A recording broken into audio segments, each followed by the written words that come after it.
se acomoda. Tenemos el general de brigada, Manuel Suárez, un hombre muy importante, también ayudó en la firma de la independencia de Trujillo. Y su hijo, que tiene también el mismo nombre, Manuel Suárez, ayudó o combatió en la batalla de 2 de mayo. A causa de esto fue porque, bueno, su hijo, Manuel Suárez, que también tiene el mismo nombre, al ver toda esa gesta que su padre realizó durante la independencia de Trujillo, siguió los mismos pasos que él.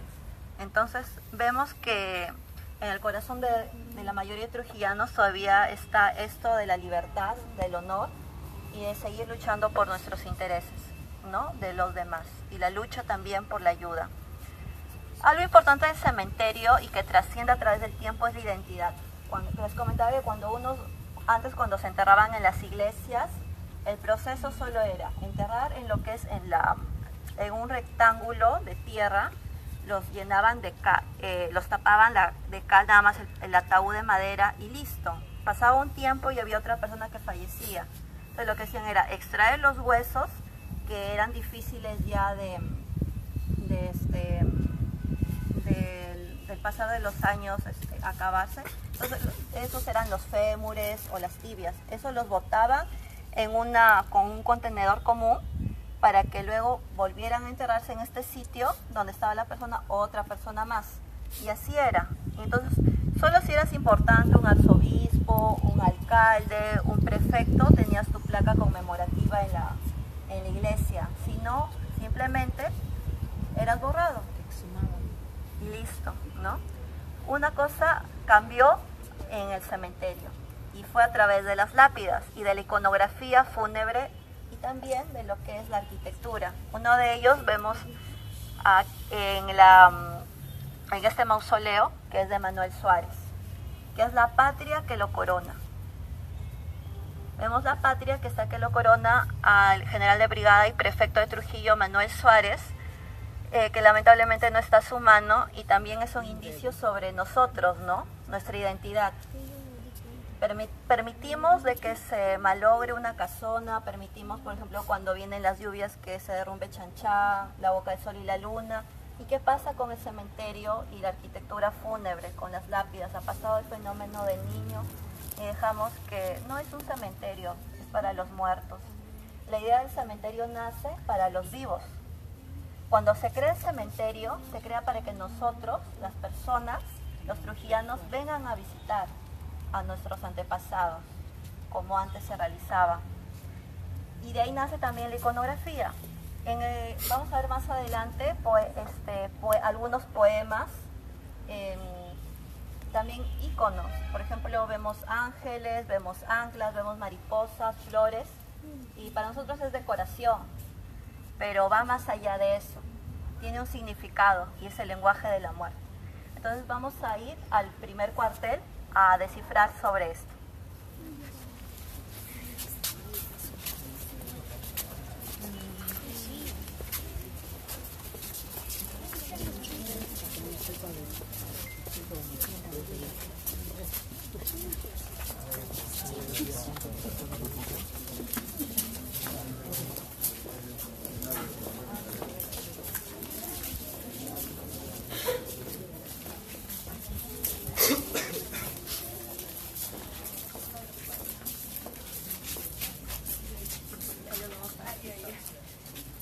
A ver, en esta parte de acá, este cuartel, hay varios personajes que hablan, o que, bueno, para mí es como que ellos te hablan, ellos te cuentan la historia.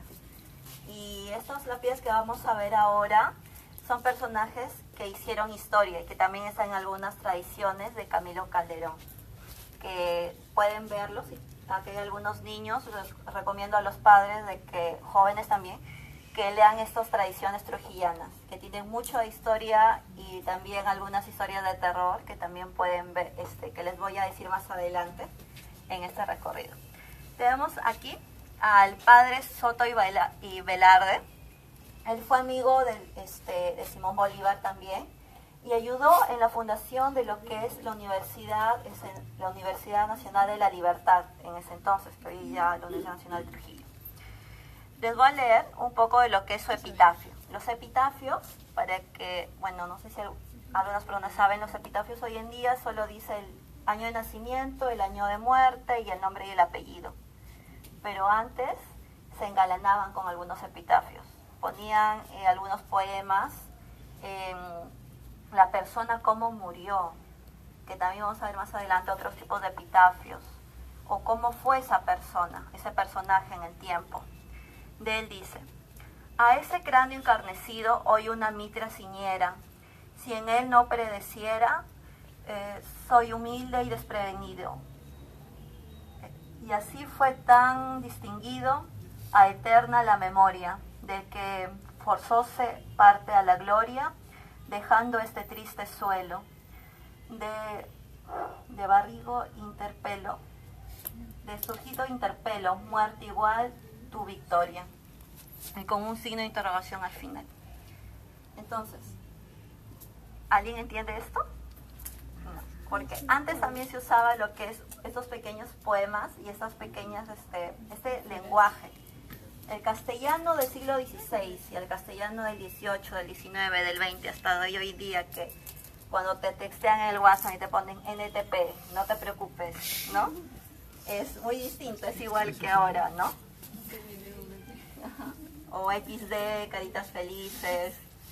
Ellos, si lo vieran o leyeran esos textos, tampoco entendieran. Igual para nosotros. Habló Trujillo, antes era con X, ¿no? Por Truxillo, y ahora es Trujillo, con J. Es el lenguaje castellano que va a cambiar a través del tiempo. Lo que este epitafio quiere decir que él, en lo que fue toda su gloria de religioso, es la mitra ciñera, y que posteriormente es en toda su humildad de ser amigo, de estar en toda esta fiesta libertaria y poder luchar contra estos intereses, en sí no es una muerte que le ha llegado, un fin, sino es todo un comienzo de toda una nueva era que va a ir a sus predecesores. Mejor dicho, la inmortalidad. Esa inmortalidad que hoy día vemos en sus obras con la creación de la Universidad Nacional de Trujillo, ¿no? Él vive a través de eso. Entonces eso es lo que también quiere decir, y lo que se muestra en ese recorrido, es que la muerte no termina en un cementerio, sino a través de los actos y de las obras de estos personajes a través del tiempo. Otro personaje importante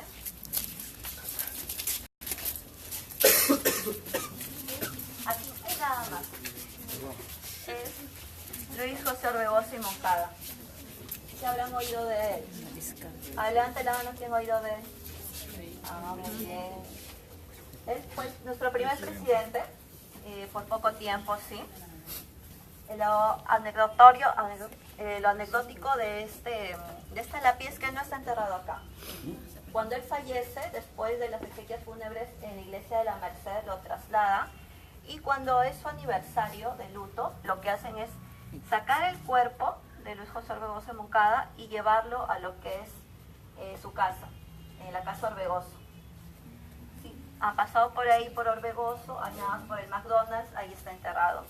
Él ayudó también a la gesta libertaria de la independencia de Trujillo y posteriormente del Perú. Él estuvo primero con los realistas, con los españoles. Posteriormente se transformó a los patriotas y luchó por los derechos, ¿no? Su esposa estaba arriba, pero también lo trasladaron. He hecho algunas investigaciones respecto a ello, pero los números no son los mismos que antes. Solo estaba hasta la tercera fila nada más.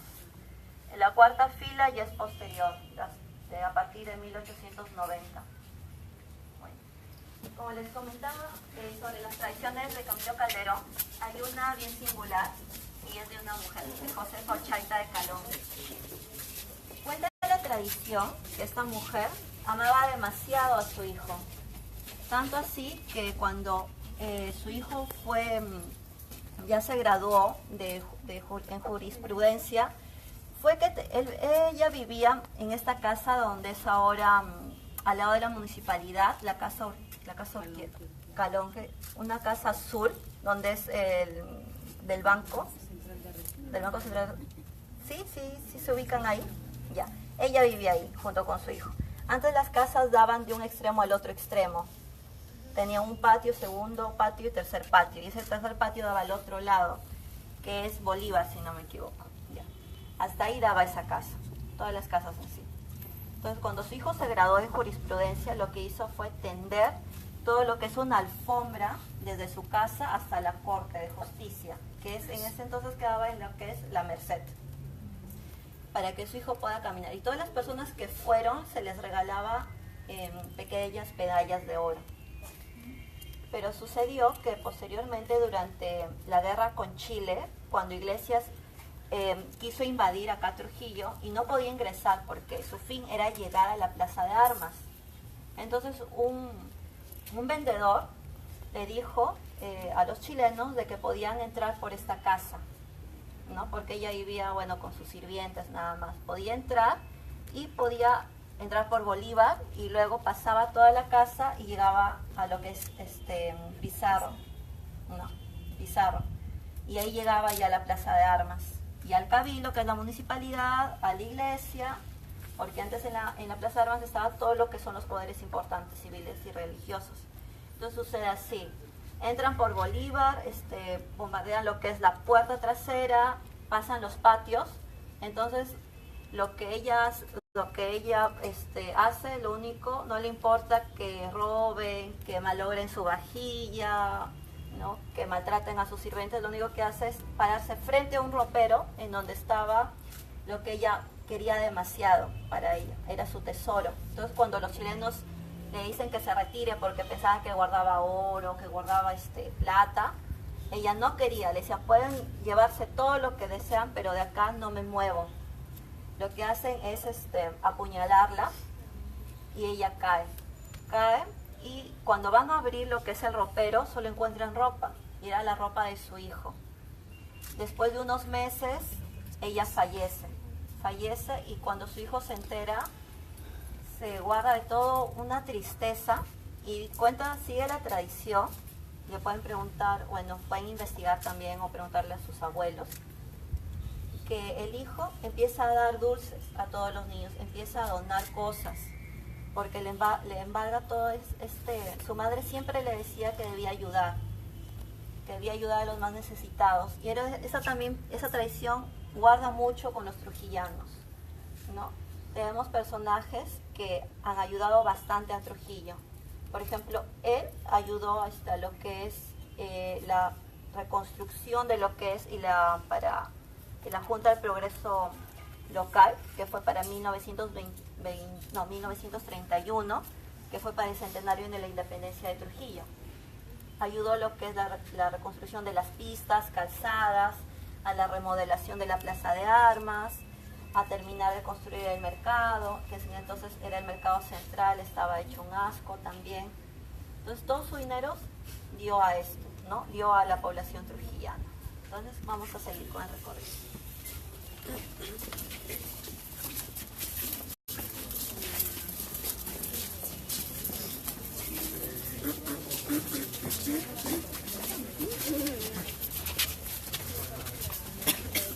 El Pepo no te dice nada.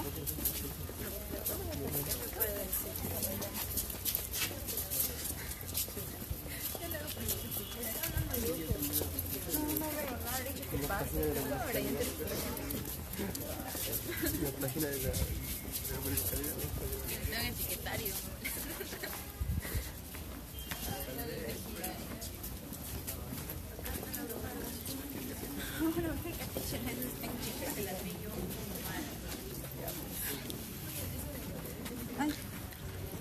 A ver, en esta parte, por favor. En esta parte, por favor, se pueden poner cerca y a mi alrededor para que puedan ver. Y después les voy a dar unos minutos también para que vean, porque acá tiene que ver mucho lo que es la iconografía, como les comentaba. Y es una lápida que siempre la tengo presente desde el 2010, que empecé mi investigación, y es la lápida de Hipólito Bracamonte. En ella, bueno, primero para hablar sobre Hipólito, para poder entender lo que son la iconografía de esta lápida. Hipólito Bracamonte fue un hacendado del Valle de Chicama, y lo importante de su vida es que dio la libertad a los esclavos, mucho antes que Ramón Castilla y Abraham Lincoln. Entonces a él se debe también la libertad de estos personajes. Entonces lo que queremos ver en esta lápida es la importancia de lo que encierra. Tenemos acá tenemos lo que es la justicia, que está con ojos vendados. Abajo tenemos lo que significa la muerte, que es el cráneo con los fémures atravesados, ¿no? Al otro lado tenemos la piedad, que siempre es una señora que tiene a sus hijos, a 2 niños en brazos. Y abajo tenemos lo que es el reloj de arena con la guadaña atravesada, que es la muerte que ha atravesado su vida, ¿no? Por poco tiempo. Y también tenemos los árboles, que es muy importante. El pino significa nobleza, la nobleza que él vivió toda su vida. Y al otro lado el sauce llorón, que es la muerte, es llorar su pérdida en sí. Ahora les voy a leer para que vean la diferencia de lo que es los epitafios de Soto Velarde con Hipólito Bracamonte. Que dice así: sensible a las desgracias que la humanidad le auxilió, donándole parte de su fortuna, entendiendo su filantropía a sus esclavos, a quienes legó la libertad. Sus hermanos reconocidos a sus beneficios, dedican este monumento a su memoria, y sus lágrimas serán tan duraderas como el dolor profundo que les acompañará siempre por su lamentable pérdida, ¿no? Falleció el 8 de abril de 1846. Entonces, este epitafio es un poco más entendible que el anterior, porque vemos que vivieron en periodos muy diferentes. Ella es casi 1850 por ahí, y Soto Velarde es comienzos ya del 19, ¿no? Mediados. Entonces, la importancia de la iconografía es muy importante, porque nos trasciende eso. Ustedes ya cuando vengan a visitar el cementerio ya pueden buscar esta iconografía. Hoy en día mayormente están las lápidas llenas de la Virgen de Socorro, de Jesús, porque eso también quiere decir otra cosa, nuestros santos intercesores. Nosotros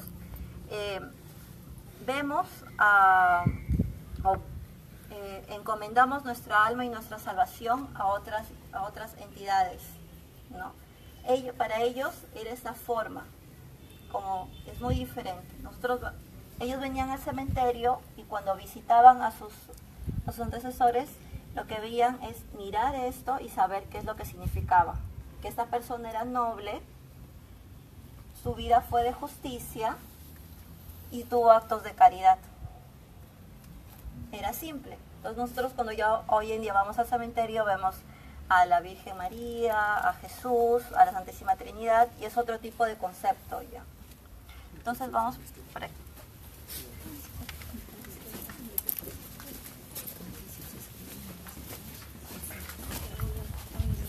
La última persona a visitar en este pabellón es Josefina Oile de Pinillos.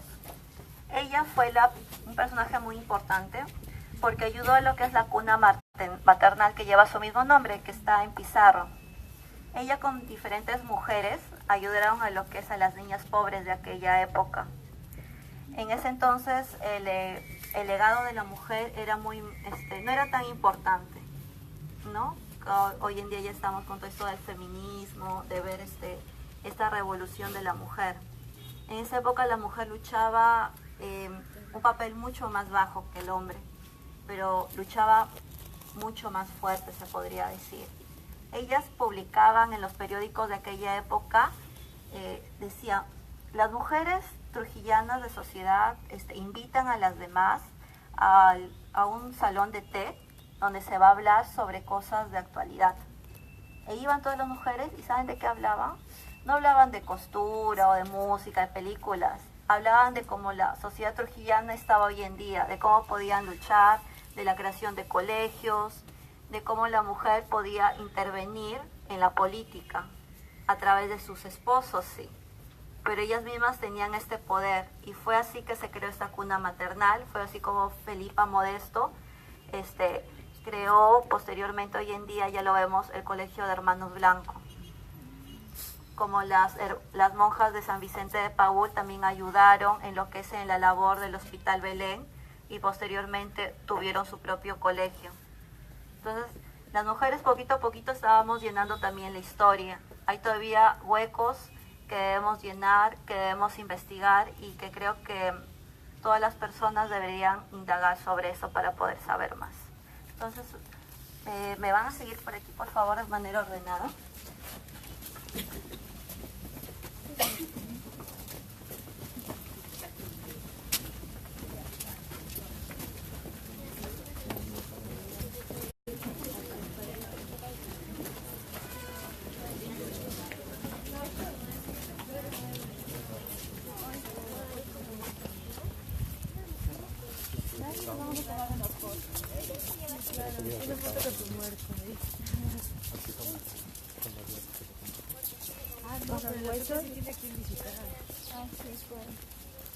De ahí voy a ir a dejarle flores. De ahí nos vamos. Pues.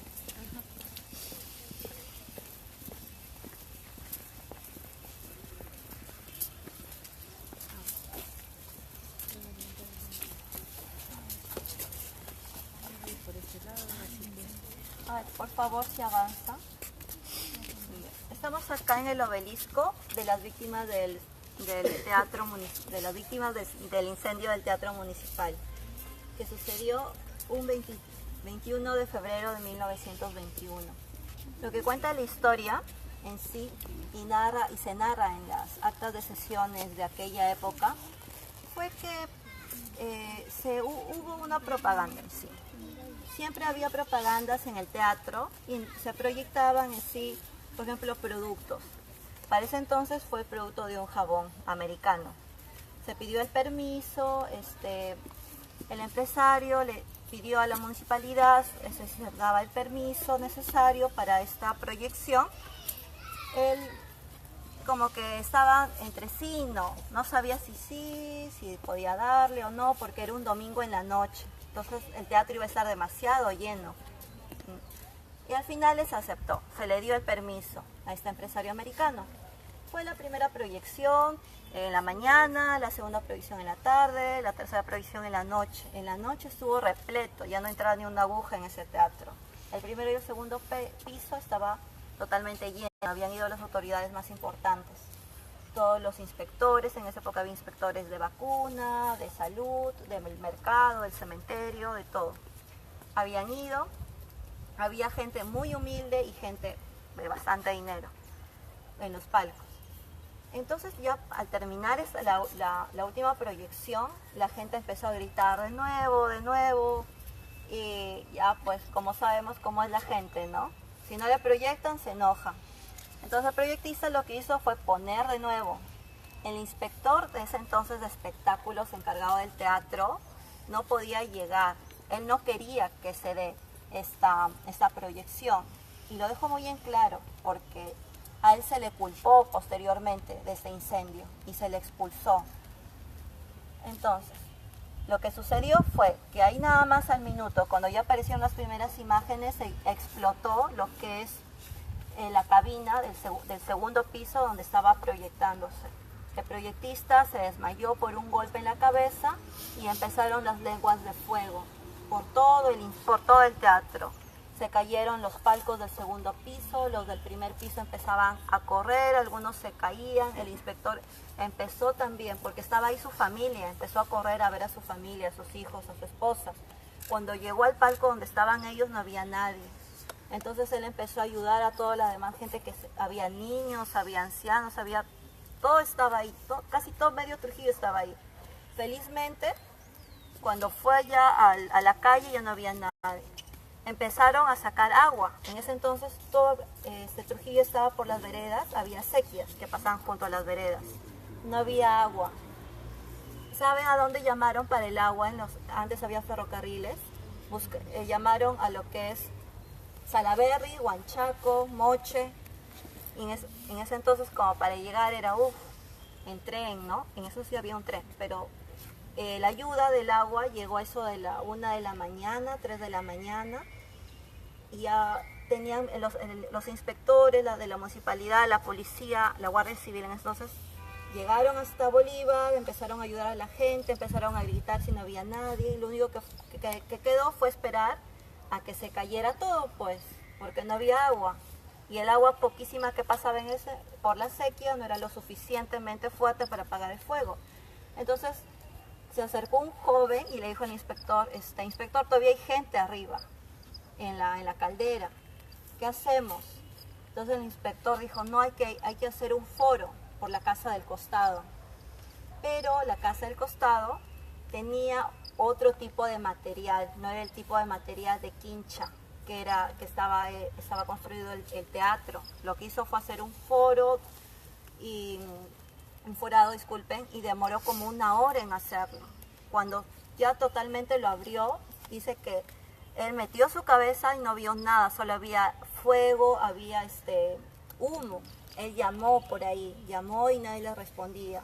Ya él pensó de que no había nadie, todos estaban afuera. Solo hubo un incidente ahí que se cayó la parte de arriba, que estaba en el techo, encima de otro inspector que también falleció lamentablemente después. Entonces a las 5 de la mañana ya del lunes, se calmó totalmente. La gente, los vecinos empezaron a acercar a ver qué sucedía, empezaron a levantar todo lo que es el techo y ahí encontraron los cuerpos calcinados totalmente. Estaban abiertos en los estómagos y las tripas estaban salidas, porque es como un pollo que tú pones ahí a cocinar y toda su piel estaba hecha de aceite ya, de lo que estaban quemados totalmente. Estos cuerpos fueron trasladados hasta el Hospital Belén.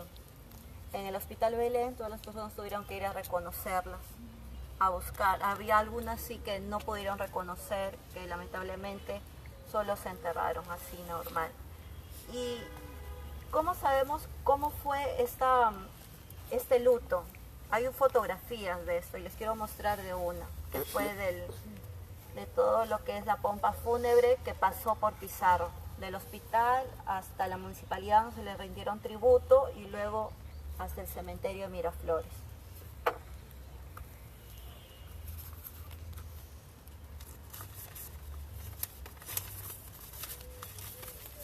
Como son bastantes, le voy a dejar acá. Ayúdame, por favor. Si no lo pasas por ahí, para que lo veas.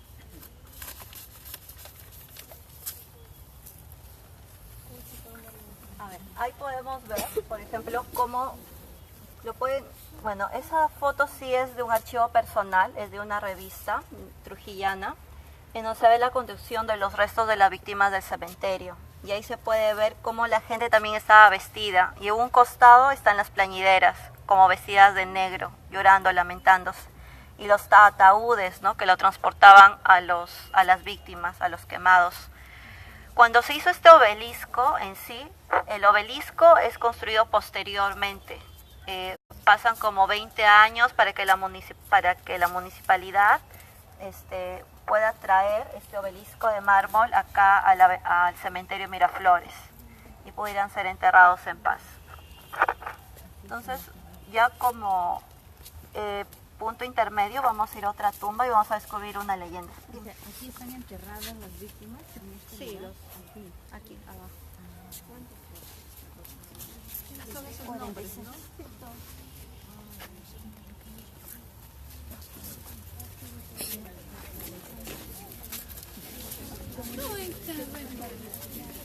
Ella me empuja.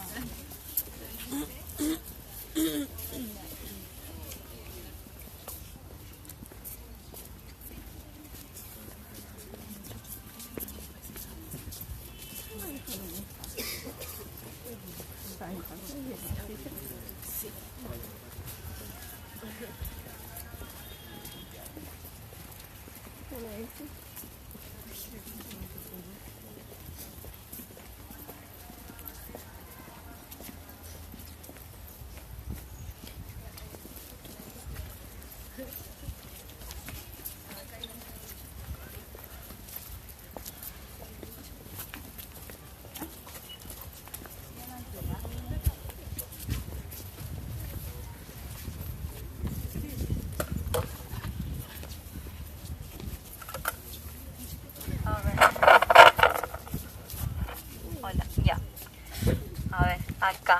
al principal, que siempre me preguntan cómo es la leyenda, si es verdad o no.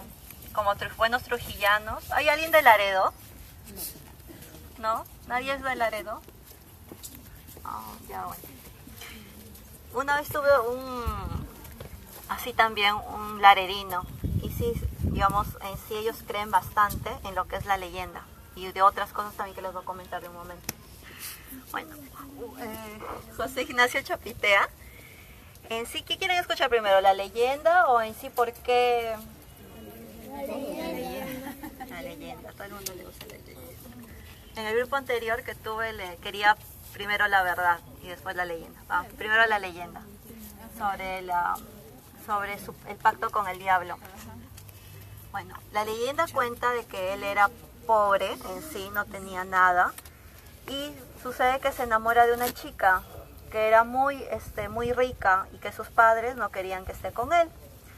Lo que sucede fue que un día él estando en el campo se le aparece a alguien que era un personaje muy guapo y muy rico, y le dice que le podía conceder todo, pero a cambio le debía dar algo, y él dice que le daría cualquier cosa con tal de tener el dinero, la fortuna de todos los hacendados que había en esa época, así como la mujer que él codiciaba y que amaba. Y así fue, le dio todo esto a cambio de su alma. La leyenda sí trasciende más porque hay una calle que da hacia un cerro en Laredo. Dice que todavía se escucha cómo los carruajes pasan por esta carretera. Y es que José Ignacio, cuando pasaba por acá con su carreta, hacía temblar la tierra, tanto así que se abría el cerro, y dice que de ahí sacaba todo lo que es su oro y toda su fortuna, y empezó a hacerse rico. Y cuando fallece, cuando empiezan a llevar lo que es el ataúd a la iglesia, en ese entonces las iglesias estaban iluminadas a luz de vela. Entonces llega un ventarrón tan fuerte que oscurece todo, y cuando van a abrir el ataúd, porque no pesaba, no había nada. Entonces su familia, para ocultar esto, lo que hace es meter rocas y piedras, y así cuenta la leyenda que era por esto. Otra parte también dice que en este mausoleo, cuando lo entierran su cuerpo, lo amarran con cadenas su ataúd y justo a la Virgen que está abajo en una capilla. Pero al día siguiente, cuando van a visitarlo, lo encuentran roto y a la Virgen llorando sangre. Tanto así fue la importancia que trasciende a través del tiempo. Y a principios del siglo XX tenemos algunos chicos que salen del San Juan, de algunos colegios, y vienen a hacer lo que es su prueba de valor. Entonces algunos chicos, algunos señores que recuerden de esto, porque sí hay en el Hospital Belén, hay ingresos de chicos que han entrado mal a causa de que han ingresado a este mausoleo. Y eso tiene que ver mucho con lo que le comentaba al principio del mal aire. Es porque cuando una persona fallece, lo que hace son saca olores fétidos, son gases que hacen mal al ser humano. Entonces eso es el causante de algunos males respiratorios y enfermedades. Eso es lo que también estaba en conjunto con la leyenda. Ahora, ¿por qué él se hace rico? En sí, su familia era rica. Su padre era un gran hacendado en Laredo, pero lo manda José Ignacio a lo que es a estudiar ingeniería agrónoma a Estados Unidos. Estudia allá, viaja a Francia, Alemania, conoce un montón de gente, empieza a tener una idea innovadora, y es cambiar lo que es el trapiche al monocultivo de caña de azúcar. Cuando llega a Perú, con todos sus contactos, trae nuevas maquinarias, construye una fábrica en Laredo. Entonces era la única persona que empezó a exportar caña de azúcar a todo lo que es el Perú, y empezó a hacerse rico. También ayudó en la guerra con Chile, apoyando a los patriotas, en la guerra con Chile, a Perú, a defender Trujillo. A causa de eso también nace esta leyenda. Nosotros tenemos temor a lo que no conocemos, y en ese entonces le tenían temor a él, a que sus ideas de estudiar, de tener un concepto más grande de lo que era la agronomía generó el temor de la población porque empezó a construir lo que es el colegio en Laredo, el hospital, acá también ayudó. Y también tiene que ver mucho lo que decían con su esposa. En sí ella sufría de sífilis y era mucho mayor que ella, le llevaba casi más de 20 años. Y en ese entonces era como mal visto porque sífilis es una enfermedad contagiosa y aparte lo pueden heredar tus hijos. Felizmente ninguno de sus hijos lo heredó y ella tampoco, digamos, no sufrió tanto. Pero esto tiene que ver mucho con la leyenda de por qué lo veían mal de que se casara con ella. Y también dónde está enterrado, porque tiene un mausoleo en Lima y en Lima no se encuentra enterrado. Acá tampoco. Algunos familiares sí, pero ya posteriormente hacen sus traslados porque esa leyenda también causa de que esta familia se encierre, no hable de esto. Justo tuve una amiga que conoció un familiar de los Ganosa, Chopitea, y cuando le comentó sobre esto, no dice, no, yo no tengo nada que ver con ese señor. Es como que tanto es nuestra mentalidad de la leyenda que trasciende. Y eso tiene que ver con lo que les comenté de que me topé con un laredino acá y fue que me dijo que sí existía realmente esta leyenda porque en la fábrica de Laredo dice que a veces se encuentra sangre en lo que es en las maquinarias y es porque se hacen pagos. Se hacen pagos, así como nosotros tenemos en las minas, no sé si ustedes habrán escuchado del muki, del pago a la tierra. Se hacen a veces pagos para que estas fábricas puedan fomentar más dinero, se puede encontrar más oro, se pueda producir más caña. Se puede decir que sí y no a la vez, que existen estas leyendas, pero queda en la capacidad de cada uno aceptarlas o no. Entonces, ya les conté lo que es la leyenda y les he contado lo que es la verdad, la historia, lo que dice, ¿no? Ya depende de ustedes. Entonces, vamos a casi terminar el recorrido por aquí, de manera ordenada.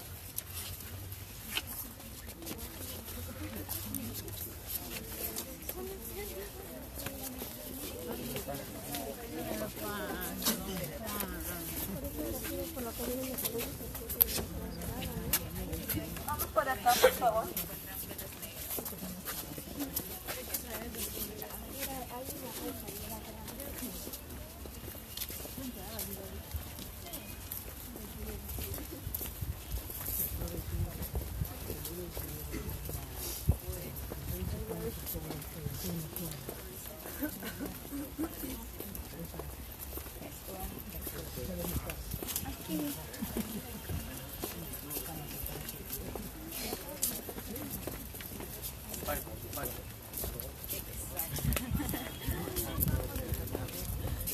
Y eso se lo trajo pasar por acá, porque no solamente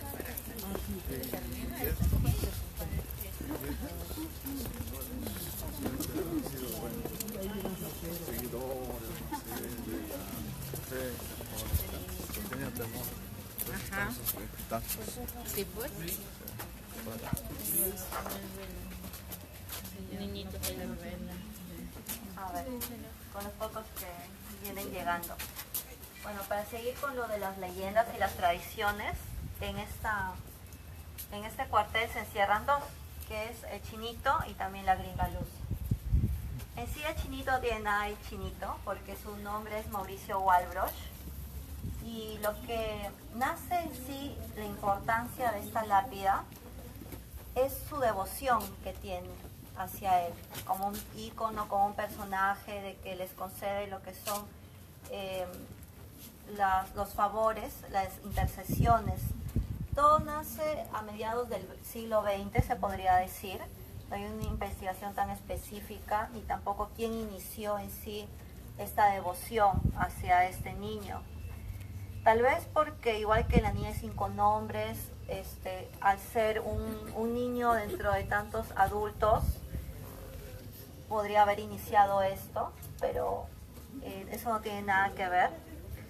Pero sí, porque poco a poco yo me topé sí con un señor, y eso tiene que ver bastante con la devoción de la Gringa Lucy, de que dice que sí le cumplen los deseos, ¿no? Las intercesiones, la labor, de poder ayudar a la gente, de sanar enfermedades. Y como les comentaba, los Walbroch en sí ha hecho un seguimiento. No es una familia tan numerosa acá en Trujillo, pero sí los Walsburg, que tiene que ver un poco tal vez con ellos. En sí, la importancia es que el Chinito Milagroso, Mauricio Walbroch, ayuda a lo que es la comunidad LGTB, también a lo que son las mujeres debido a las prostitutas, ¿no? A cortesanas, porque las protege también. Como les comentaba, que tiene que ver mucho con la gringa Lucy, porque un día me topé con un señor que estaba acá rezando y que posteriormente fue a hablar con la gringa Lucy, a rezarle. Dice, él sí fue el que inició lo que es esa devoción a la gringa. Y fue porque, ¿cómo comenzó? Él estaba, dice que, dejándole flores y sintió que algo le llamaba atrás en su espalda.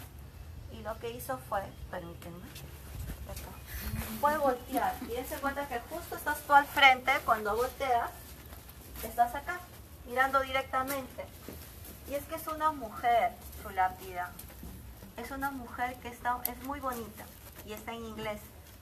Dice, cuando fue a verla, dice que no estaba como la vemos hoy en día, enrejada y con un vidrio. Estaba abandonada y había unas cuantas flores podridas.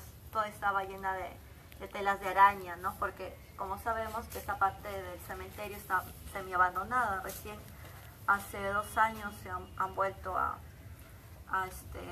conservarla. Entonces lo limpió, rezó y posteriormente se dio cuenta de que le habían cumplido lo que él deseaba, que es algo muy personal que me contó. Entonces siguió viniendo a rezar a los dos, más a ella, porque lo vio que estaba muy sola y era una dama. Entonces pidió a la beneficencia si podía ponerle una reja, vidrios. Le dijeron que debía buscar algún pariente cercano. Entonces lo que él hizo fue buscar, como no había nadie. Finalmente logró poner el enrejado y así poco a poco ella se volvió como su santa protectora de este señor. Y así nace también la devoción de la gringa Lucy. Entonces, como vemos santos, intercedores o no, leyendas como Juan José Ignacio Chopitea, Trujillo está llena de eso. Y vamos a terminar con una leyenda que sí existió en el siglo XX y que ayudó bastante a las personas. Entonces vamos a ver.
Ya. Estamos acá, ya es más reciente. El cementerio no solo son personajes antiguos, los cuarteles, sino también son personajes que vivieron casi cerquita a nuestro tiempo, y uno de ellos es Manuel Arévalo. Se habrán escuchado bueno, no sé si es el distrito, es Manuel Arévalo, que está por La Esperanza. Ya. Ya. De ese debe también el nombre. ¿Quién fue Manuel Arévalo? Político.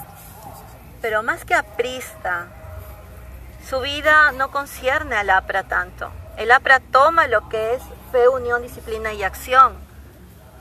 Pero fue una época en que los obreros eran maltratados. Él nació acá cerquita, en Cao. Desde niño empezó a trabajar en las haciendas. Empezó en la Hacienda Roma, después posteriormente en Casa Grande. Y había una forma en que trataban los hacendados y a sus obreros, en que cuando los obreros tenían alguna queja, lo que hacían era poner en una hoja sus quejas y esas lo ponían en una caña. Lo alargaban la caña para darle al hacendado, porque ellos no podían tocarle. Lo que él hizo fue ir a los Gildemeister y entregarle. Acá están las quejas de mis hermanos. Eso le debió la expulsión y lo llevaron hasta el Callao. En el puerto del Callao, el joven de casi 16 años se contactó con el movimiento obrero. En esa época estábamos hablando de que los obreros los maltrataban por horas, como les comentaban, era peor que los culís, que los chinos, y que posteriormente vamos a ver con los japoneses. Él hizo todo este movimiento. Cuando regresó a Trujillo, él vivió en el barrio de la Unión. El barrio de la Unión era un barrio que era, como hoy en día conocemos, marginado, igual que la Bella Aurora y Chicago. Ahí fundó lo que es el Ateneo, me acuerdo, Ateneo Popular, pero ese era el Ateneo. Ahí conoció también a Antenor Orrego, con sus ideales. En ese movimiento, el Grupo Norte, tenemos a César Vallejo, a Ciro Alegría, tenemos un boom cultural enorme que iban en contra de los intereses de ese entonces oprimidos de la República, del Perú. Lo que él hizo fue una transición enorme, tanto así que llegó a oídos de Víctor Raúl. Víctor Raúl fue tanto así su cariño que le tomó, que en una carta muy personal que escribe a uno de sus militantes, dice que si él fallecía, que su mano derecha, que era Manuel Arévalo, esté a cargo de todo. No estamos hablando del APRA, no, sino estamos hablando de un ideal que era la gente pobre como él, que nació en Cao, trabajó como obrero, fue explotado, luchó por los intereses de su hermano, de sus hermanos también, y quiso seguir adelante. Cuando llegó a Trujillo fue así. Posteriormente lo llevaron a Lima, fue muy importante en todo lo que es la lucha obrera. Cuando él se entera de lo que empezaron a hacer en el 32, de la revolución del 32, cuando asesinaron Sánchez Cerro, lo primero que vio fue que estaban bombardeando su barrio, lo que hizo que se trasladara acá a Trujillo. Empezó a ayudar también a la gente. Tanto así fue su apoyo a los obreros, a la gente pobre, de que lo empezaron a perseguir. Y ahí vemos todo lo que fue su vida, fue muy corta. Lo lograron atrapar porque era un hombre de familia. Él iba todas las noches a escondidas a verlo a su esposa, a abrazar a sus 2 hijos. Y esto también le valió lo que fue su muerte. Porque lo que hicieron fue atrapar a uno de sus hijos y encerrarlo. Entonces pensaban que él iba a acercarse, no a salvarlo. Pero finalmente eso también le valió, como les cuento, que lo atraparan. Lo trasladaron hasta Lima. Y en Lima, entre policías, supuestamente lo empezaron a torturar para sacarle información. Cuentan algunas crónicas, historias, de que ponían sus manos en los filos de las puertas y los empezaban a machacar, a golpear. Los ponían, por ejemplo, los llevaban a Buenos Aires, acá a la playa de noche, y ahí lo hacían dormir a la intemperie, desnudo. Posteriormente muchas cosas horribles, lo torturaban. Cuando llega a Lima, lo que hacen es dispararle y asesinarlo. Y lo que dicen fue que él quería escapar, y como quería escapar, lo fusilan. Posteriormente lo trasladan acá a Trujillo y lo entierran. Pero él tenía una frase, que es la que está ahí: fe, unión, disciplina y acción. Y es algo que trasciende y que posteriormente, el APRA lo toma. Pero más allá de eso, hay que ver la importancia de ese personaje. Ustedes pasarán por acá seguro y lo verán y no entenderán quién fue, o irán al Distrito de la Esperanza, irán Manuel Arévalo, ¿no? Un distrito más. Entonces ya conocen la historia de Manuel Arévalo. Y las flores, como les comentaba, ¿no? Que lloran, que están muertas ante la pérdida, ante la luz de este personaje que era muy importante. Entonces vamos ya a 2 últimos puntos de este recorrido y espero que les esté gustando.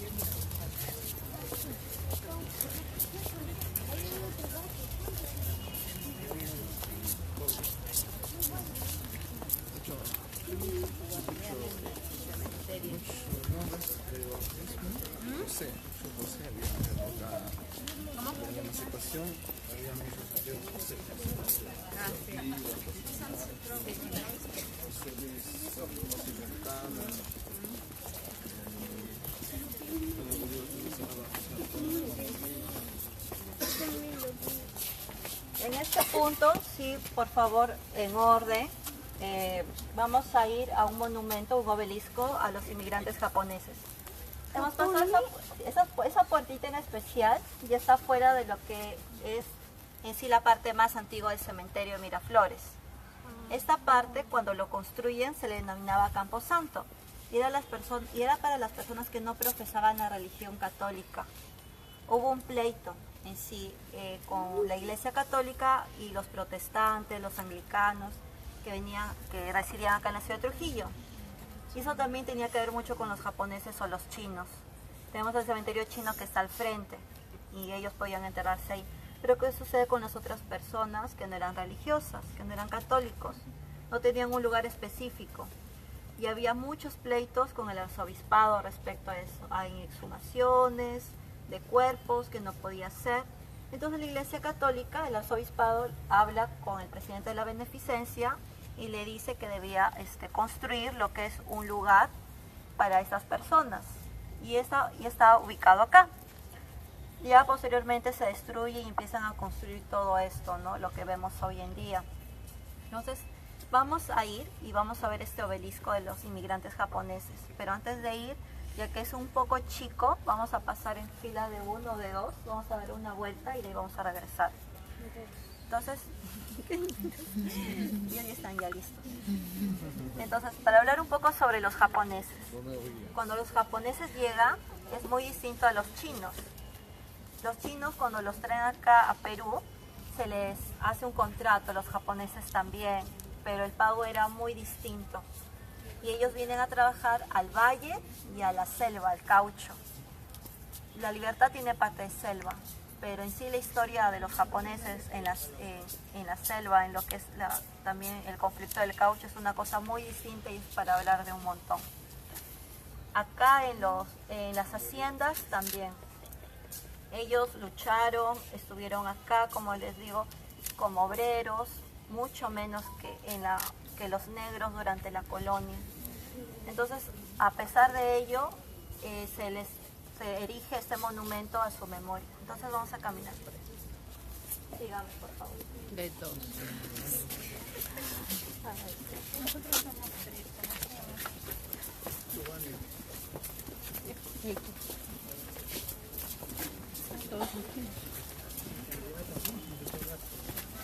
¿El rosario?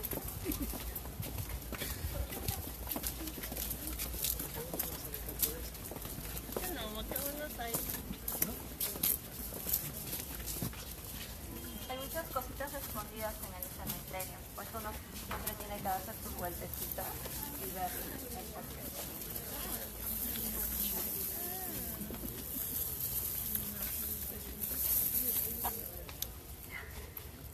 ¿Qué dice ahí? Si habrán visto este pequeño espacio, se asemeja un poco a lo que es la arquitectura japonesa, ¿no? Y el obelisco, lo neutro de lo que es su sociedad. Y es que este monumento, este obelisco, nace para conmemorar a estos fallecidos, a las personas que fueron enterradas acá. Su misma cultura de ser personajes pasivos también los llevó a generar muchos conflictos acá con esta sociedad trujillana, que en ese entonces también estaba en auge. Tenemos posteriormente que genera la ayuda hacia los japoneses y eran las sociedades de beneficencia. Tenemos la sociedad de beneficencia china y en este caso la sociedad mutualista japonesa de la Libertad. Si van por el mall, también ahí se ubica lo que es el club japonés, la sociedad de la sociedad mutualista, la sociedad de beneficencia japonesa, y pueden ir, investigar, consultar sobre la historia de los japoneses ahí. Y es muy bonito y es una zona muy recreativa. Entonces la importancia de estos espacios reside en que el cementerio de Miraflores es un cementerio único, porque tenemos entierros de personas no cristianas dentro de un cementerio católico. Si te vas a Lima, el cementerio inglés está afuera. y es muy distinto. Entonces, hasta acá, antes de terminar, ¿alguna pregunta que tenga? ¿No? ¿Dónde dijo que daba la sociedad mutualista? Ah, es por el mall. En todo lo que es la avenida. Sí, peruano japonés. El peruano Peruano japonés. japonés. Sí, ahí sí. Entonces vamos a regresar. A ver. Ya, vamos a ir por allá. A ver, esperen un momento ahí. Ahorita nos digo.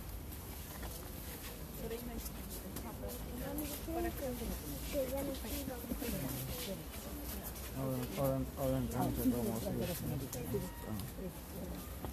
Pásale. Pásale.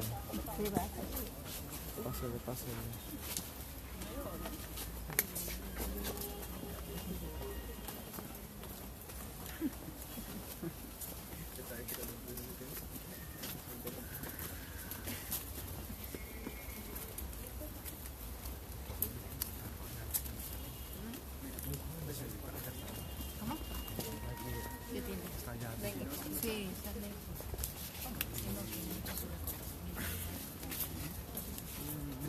Tanta vuelta Ajá.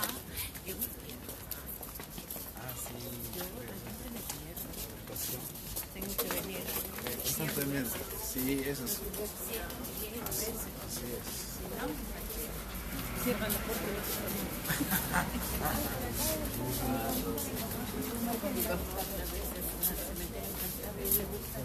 Cuando va, los familiares reza.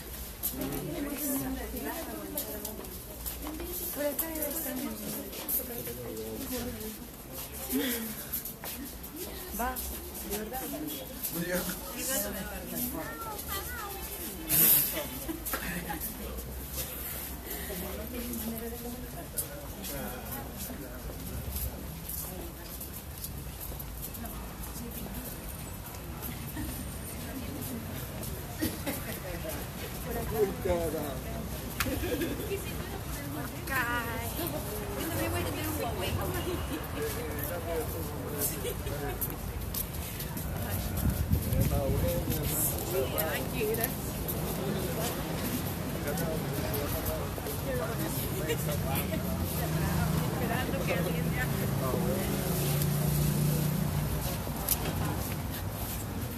El último punto en este recorrido, ya es más actual, es el doctor Pablito.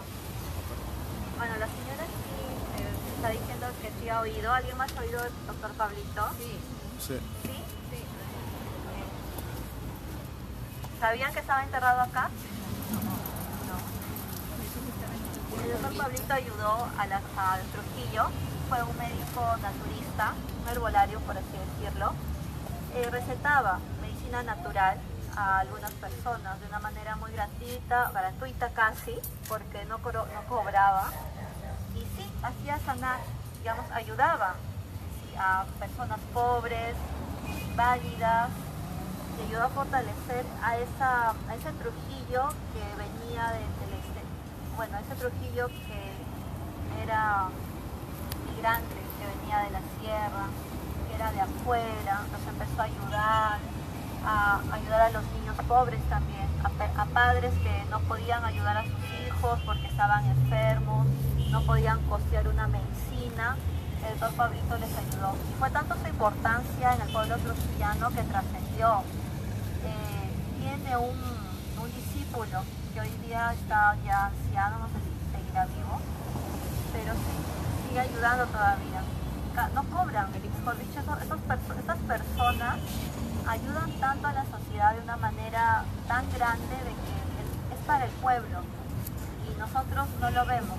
Entonces, este mausoleo que construye es en honor a él, a su esposa y el pueblo trujillano le rinde homenaje, pero no el pueblo trujillano que vemos que viven por ahí por Víctor Larco, por California, no, sino es un pueblo que realmente sufre día a día, un pueblo que no tiene a veces un pan para llevar a su boca o a la mesa para compartir con sus hijos, y menos para un medicamento en ese entonces.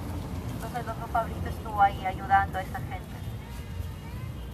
Hemos empezado hablando sobre el cementerio de Trujillo, hablando sobre su importancia, sobre el temor de la muerte, la inmortalidad. Y vemos que los mausoleos son esto, y también el papel que trasciende hasta nosotros, ¿no? Con el doctor Pablito, con Manuel Arévalo. Espero que les haya gustado y que hayan aprendido algo de la importancia de la identidad trujillana y de los personajes que han vivido a través de nuestra historia acá, con nosotros, han pisado esta misma tierra, han caminado por San Martín, por Independencia, por Pizarro, junto con nosotros también, y debemos valorar eso y aprender un poco más y seguir luchando por nuestros propios sueños. Muy agradecida de que hayan venido.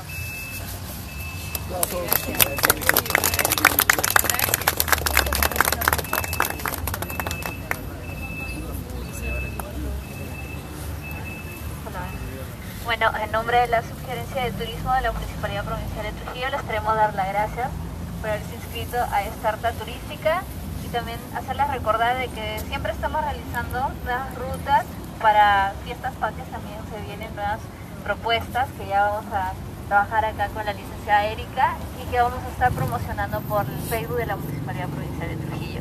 Le vamos a repartir unos folletitos que son un pequeño resumen de la ruta.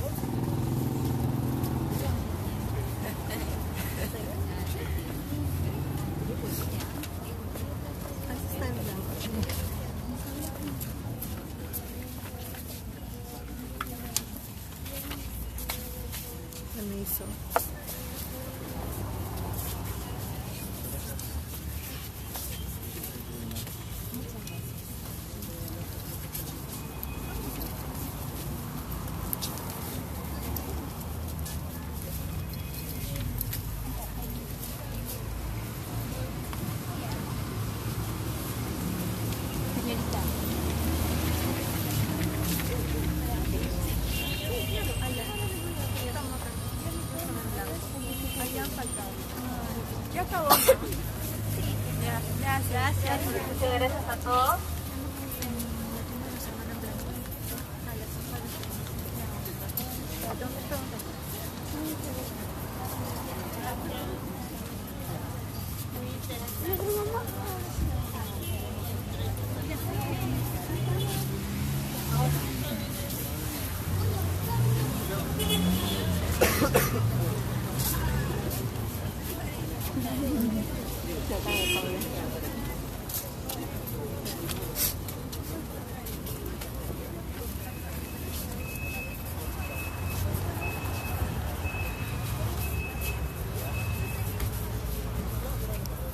Hola Eri, ¿qué tal? Hola. Estamos con Erika Caballero Liñán para Catarsis Cultural. Ella es la especialista, ¿no?, que nos ha guiado en esta oportunidad. Vamos a ir con ella hacia... aquí están los hermanos Blanco, ¿verdad? Sí, hola Priscila. Vamos, aquí. Vamos a hacerle una entrevista para que nos comente, ya que hemos podido observar con ella, nos ha guiado a las tumbas, ¿no?, mausoleos más importantes en el cementerio Miraflores. Hola Erika, ¿cómo estás? Bienvenida a Catarsis Cultural. Hola Priscila, gracias. Un gusto acá estar en Catarsis Cultural. Coméntenos sobre este recorrido, esta ruta turística. Ha sido un breve, digamos, recuento, ¿no?, de los personajes más importantes que están aquí en el cementerio Miraflores, que han marcado la historia de Trujillo. ¿Cuál es la importancia en sí de conocer quiénes están aquí en este cementerio Miraflores? Bueno, espero que ellos todos hayan estado viendo desde el comienzo el recorrido. En sí, como les comentaba, en sí es la importancia de quienes están enterrados acá. Es el mismo espacio. El cementerio es creado para los vivos, no más que para los muertos. Y la historia de quienes están enterrados creo que trasciende un poco más allá de lo que nosotros pensamos de la realidad. Como estábamos viendo los migrantes japoneses, Manuel Arévalo y personajes que son de la actualidad y que no son tan antiguos, ¿no?, del siglo XX, hasta podemos hablar del siglo XXI acá en el cementerio Miraflores. Mi trabajo de investigación ya como historiadora es desde hace un buen tiempo, ya más de 5 años se podría decir o más, y nace por la importancia que tengo hacia este espacio, ¿no? Y es ver que la gente entienda, trate de entender, trate de admirar. Es como un salón de clases, ¿no?, para que ellos puedan aprender quiénes fueron esos personajes como Manuel Arévalo, su importancia, un chico que nació en Cao, que luchó por sus intereses, que no tenía nada que ver con la política, pero sí con la sociedad, con la cultura, ¿no? Tenemos Hipólito Bracamonte igual, los hermanos Blanco, son personajes que van a trascender en la historia trujillana, no a través de sus hijos, pero sí por sus enseñanzas y su importancia que tienen. Y eso es también lo que nace en estos recorridos. Como habrás visto, son personajes un poco nuevos, algunos puntos nuevos como el del obelisco de los inmigrantes japoneses y de Dr. Pablito, porque quise junto con Han y con Carmen crear esa nueva red, ¿no? De personajes que no sean los mismos, que la gente comprenda que hay más allá. Y bueno, eso de acá los saqué un poco porque yo los tenía bien guardados, y algunas imágenes como la postal de la capilla del cementerio, también tengo algunas imágenes aéreas del cementerio que para mí son un gran tesoro y que pronto les quiero mostrar, ¿no? En alguna publicación o en algún artículo. Ya tengo algunos artículos, por ejemplo, junto con la Red Iberoamericana de Cementerios Patrimoniales, poder apoyar a lo que es la conservación y a la difusión, ¿no? de este espacio mortuorio. Sí, para que las personas que nos están viendo y los seguidores de Catarsis Cultural, para que te conozcan un poco más, eres licenciada en Historia. Sí, Historia. Y licenciada en Historia, parte de la Red Iberoamericana de Cementerios Patrimoniales. También estuve bueno, es como un conversatorio sobre cementerios, pero peruanos, en Lima el año pasado. En sí, todo mi trabajo trasciende no solo del cementerio, sino sobre la muerte, ¿no? Desde la época prehispánica, colonia temprana, las acuarelas de Martínez de Compañón, por ejemplo en Huanchago, que también ha habido han encontrado estos de la colonia temprana. Hay nada más, a través del Paguán, ¿no? También pude investigar más sobre esto, los entierros en las iglesias. También nos acompañaste en las criptas de la iglesia Santo Domingo. Entonces poder ver la muerte en diferentes partes del tiempo. ¿Y cuán relevante es la muerte para la historia? ¿Qué papel cumple la muerte? En sí, la muerte tiene mucho que ver o enlaza varias cosas: la mentalidad de la gente, la cultura, la sociedad, la economía, la política. Como estando acá presente, no sé si puedes enfocar allá al mausoleo de Agustín Ganosa, que fue construido por toda su labor hacia el gobierno. Entonces el mismo Estado es el que construye.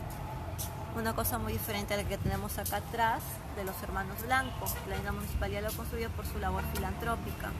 Si nos puedes dar más detalles sobre, en este caso, el mausoleo de los hermanos Blanco, de repente para las personas que sintonizaron ya iniciado el recorrido.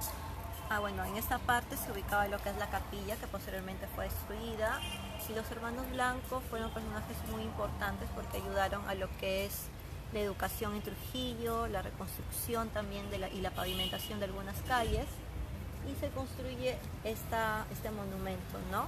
Antes ellos estaban enterrados en un cuartel, pero lo trasladan acá a sus restos y lo construyen, ¿no? Este monumento. En sí, como se puede ver acá, es la Sociedad de Beneficencia con el Consejo Provincial quienes construyen para rendir homenaje a estos personajes que no tuvieron ascendencia ni descendencia. Entonces todos sus bienes se quedaron a merced del pueblo. Y es el pueblo, a través de la administración de estos grandes poderes, que era la beneficencia y la municipalidad, quienes distribuyeron, ¿no? Como podemos ver, eso también ayuda a que la gente entienda cómo es la muerte. Alguien puede ser enterrado así simplemente, pero es su importancia lo que nos ayuda a entender cómo ellos transforman sus vidas. Como te comentaba al principio de esta conversación, este es un espacio para los vivos. Si la gente viene a visitarlos es porque quiere recordar algo, y ese es el sentido de la inmortalidad que nosotros tenemos. En el fondo tenemos un miedo a la muerte, y es a través de los ritos funerarios, de las misas de los 9 meses, de los aniversarios, de la gente que viene el Día de Todos los Santos, celebra los cumpleaños de los niños todavía si fallecen, son párvulos. Esa es la importancia de la muerte. También hemos visto santos populares, por así denominarlos, ¿no? Como Claro. la gringa Lucy, el chinito milagroso, la niña de los 5 nombres también está. Exacto. Es también el poder nosotros de creer algo más allá. Digamos, el miedo de la muerte está presente a través del tiempo. Y desde tu punto de vista como profesional en historia, vemos, por ejemplo, los pabellones o cuarteles antiguos, la parte más antigua del cementerio que está sumamente descuidado, casi abandonado. Entonces, ¿qué podría hacer digamos, el Estado, ¿no? El municipio, para poder poner en valor estos espacios? En sí, bueno, tenemos el caso del Almudén en Cusco, de también el cementerio ya más actual, que es el Presbítero Maestro en Lima. Y sí, todo tiene que ver y fomentarse con la cultura, la educación de las personas y también cómo lo quieres llevar, ¿no? En este caso ya se tendría que presentar un proyecto más concerniente, depende de las autoridades. Por mi parte presenté como 3 veces un proyecto y no se pudo hacer más porque ya no depende de mí, sino depende de toda una gestión administrativa, ¿no? Si se puede cumplir o no.